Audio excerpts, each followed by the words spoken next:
In this week's episode, we take a look at the US dollar and new setups on Euro Aussie, Pound Aussie, Aussie CAD, and CAD Swiss franc. And we announced this week's Trade of the Week winner. Enjoy. Welcome guys to another weekly market review. It was another excellent week in our trading room. Even though the market was a bit slow at times, there was some great moves and some great trades by our traders. I will be sharing them at the end of this video. But I want to start us off by just quickly looking at the dollar index again. Now, I covered mainly dollar pairs last week, so I'll just want to quickly touch on this as an update. As in terms of the dollar, we still have a bit of a bullish bias on this. We had this 3 drive, the break in structure, and then potentially this reversal pattern. Now on the lower time frame, we do again have a bit of a reversal pattern 6 forming over here. We got this consolidation, the break, and now the move back to this level. Last week we also mentioned that what we are going to be looking for is for the market trading underneath this level to break above it, and then you can look at the retest to take this market.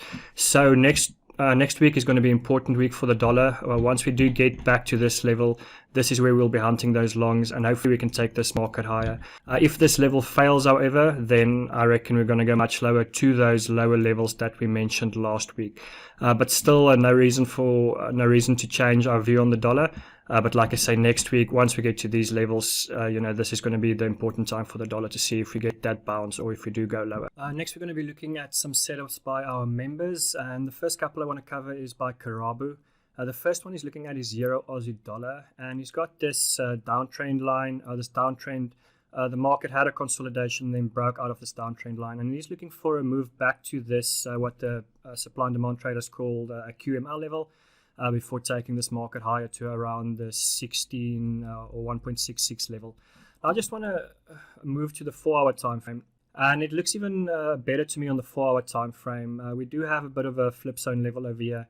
The market made this low, broke below it, had this clear consolidation before breaking up impulsively. Now there are 2 ways to trade this, depending on the style of trader you are. Now the one is to use a set and forget order, place your entry with your stop below here, and then to take the market higher. The second is to treat this as what we call a potential action zone. This is where we wait for the market to get to this area, and then we switch to the lower time frame, such as the 15-minute, and then we look for one of those reversal patterns, and then we try and get in on that. And now there's pros and cons of each method. This one, you have to spend a bit more time in front of the charts. But if the market just decides to go lower to take perhaps these lows, then at least you stay out of this trade. But yeah, definitely one to watch. So thanks for that, Karabu. Now the next chart submitted again by Karabu is Pound Aussie dollar, quite similar to the Euro Aussie dollar. He's looking for a move lower again to this QML or flip zone level before taking the market higher to his next supply level. And again, if I can just switch to my chart, so what I do like about this setup is the fact that we did have this big reach for this liquidity level down here, and since then we've had the impulse. Again, we had our little consolidation, and then we broke higher again to clear these highs, and again one of our reversal patterns that's forming here on a daily time frame. As soon as we get to these lows, again, depending on the type of trader you are, you can use a set and forget, or you can switch to the lower time frames, and here you look for those reversal patterns to take the market higher. I believe if we do go higher, we're going to clear these highs, perhaps get to these gaps, and this is sort of the first level of resistance that I see on this space. So quite a bit of upside on this one, I think. And the next submission is by a member of our trading room. Yeah, he's been doing really good contributions in our group, and he's got a potential short coming up on the Aussie dollar CAD, and it's pretty self-explanatory. What he says is I would expect a swing high to break this one over here into this weak drop-based drop, or this is our supply level. You see this big consolidation before the market drop down. So once it gets into this area, this is where you start looking for those reversal patterns to take this market lower.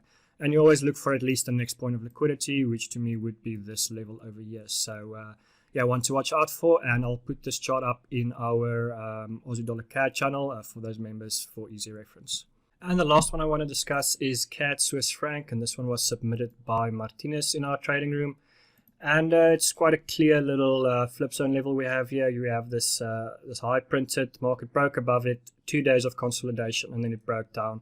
And what we're going to be looking for is a move back to this consolidation level, and here we look for those reactions and reversal patterns to take this market lower. Now, if I can just move to my chart on the 8-hour time frame, this chart is a bit choppy, but there is a few levels I want to mark off.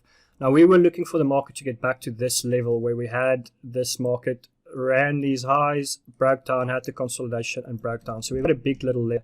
And once we get there again, we'll be looking for some reactions. But we definitely have a clear flip zone over here. So potentially, if you do get to this level, maybe we can make a move down to the bottom of this range.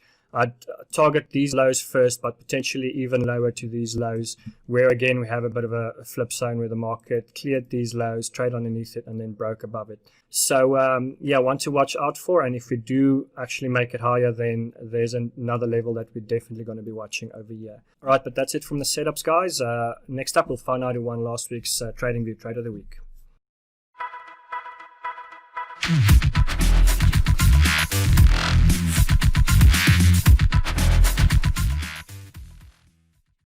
Just again, a quick thanks to our sponsors TradingView, and also just to let you guys know, Black Friday is coming up, and TradingView will again have some amazing specials for those traders who want to sign up. So if you do want to sign up for a TradingView account, perhaps hold off until that special becomes available on the 23rd. We will be sending out those links across our community channels, and signing up with them will also give you full access to our live trading room for a year. Pretty sweet deal, I think. Anyway, let's find out who this week's winner is.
The winner this week is a trader who has constantly featured in a weekly episode, and I'm very happy to announce that it is none other than Ndumiso with his long trade on the Nasdaq. I remember him sharing this on the spike lower, and his entry was pinpoint and played out to perfection.